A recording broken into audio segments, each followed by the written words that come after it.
শহীদ আফ্রিদির ভক্ত সংখ্যা অগণিত, তবে একদিনের জন্য তিনি হয়ে উঠেছিলেন খলনায়ক 2014 এশিয়া কাপে সেই বিখ্যাত ম্যাচে। সেদিন একাই বাংলাদেশকে হারিয়েছিলেন আফ্রিদি।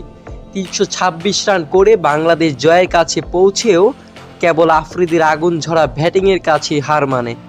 মিরপুরের শেরে বাংলা স্টেডিয়ামে 2014 সালের এশিয়া কাপের অষ্টম ম্যাচে মুখোমুখি হয়েছিল বাংলাদেশ ও পাকিস্তান। প্রথমে ব্যাট করে বাংলাদেশ পায় 326 রানের বিশাল সংগ্রহ। এনামুল হক বিজয়ের সেঞ্চুরি, ইমরুল কায়েস, মোমিনুল হক এবং মুশফিকুর রহিমের হাফ সেঞ্চুরির পর সাকিব আল হাসানের 16 বলে 44 রানের বিস্ফোরক ইনিংস বাংলাদেশকে দাঁড় করায় এক বড় সংগ্রহে। পাকিস্তানের পক্ষে ম্যাচটি ছিল বেশ কঠিন। 5 উইকেট পড়ে যাওয়ার পর ক্রিজে আসেন শহীদ আফ্রিদি।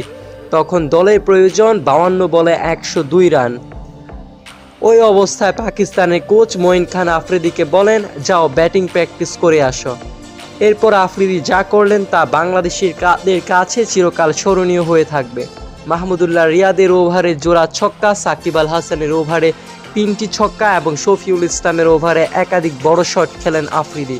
সে সময় একেবারে মুশফিকুর রহিম আফ্রিদির ক্যাচ ফেলে দেন তার 40 রানের মাথায়, যা দেখে বাংলাদেশের শিশুরা কান্না শুরু করে দেয়।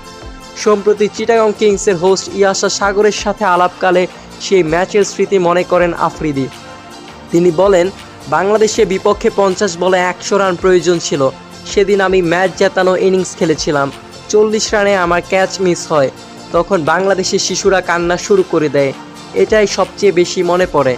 শেষ পর্যন্ত আফ্রিদি 25 বলে 59 রান করে ম্যাচটি পাকিস্তানের নিয়ন্ত্রণে এনে দেন এবং ওমর আকমল 9 বলে 14 রান করে জয় নিশ্চিত করে।